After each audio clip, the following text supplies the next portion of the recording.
A Louisiana man on death row is pleading with a federal judge to not be executed by gassing. Jessie Hoffman is set to be executed by nitrogen hypoxia on March 18th. He'd be one of the first people in Louisiana to be executed after a 15-year hiatus in the state. But before his last moments, he and his lawyers claim it's cruel and unusual punishment. Alyssa Curtis was in court all day and has both sides' arguments. Jessie Hoffman may only have a few days to live. He's expected to be executed by Louisiana on March 18th by nitrogen hypoxia, the state's newest method of capital punishment.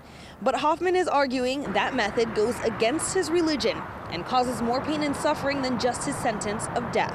Hoffman, who is convicted in St. Tammany of the 1996 kidnapping, rape, and murder of Mary Molly Elliott, is telling the court there are other ways.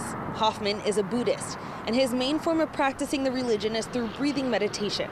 "It allows me every day to be a better version of myself," he said. He and Buddhist reverends explained on the stand how using nitrogen would deprive him of the chance to practice his religion in his final moments.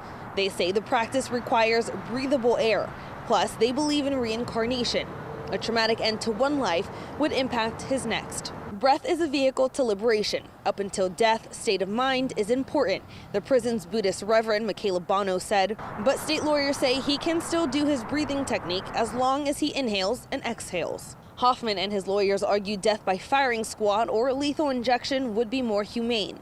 An ER doctor and expert in ballistics said on the stand death by firing squad is efficient and near painless. Dr. James Williams said all blood flow to the brain would immediately stop. The person would become unconscious seconds later. But the state's lawyers say physical pain and pain tolerance are subjective. Doctor and expert in medical aid and dying Dr. Charles Blanky says ingesting a cocktail of drugs or inserting them through a catheter is near painless and 100% effective in causing death. But opposition argues the patient could refuse to swallow the drugs or could fight the catheter and cause pain. Judge Shelley Dick's decision in this case could impact all other executions set for Louisiana. And if she rules in favor of Hoffman, the state will likely submit an appeal almost immediately. Reporting in Baton Rouge, Alyssa Curtis, WWL, Louisiana. In a statement, Louisiana Attorney General Liz Murrill said in a part, quote, "We have and will continue to vigorously defend the state's obligation to carry out this sentence and bring justice to the family and friends of Molly Elliott."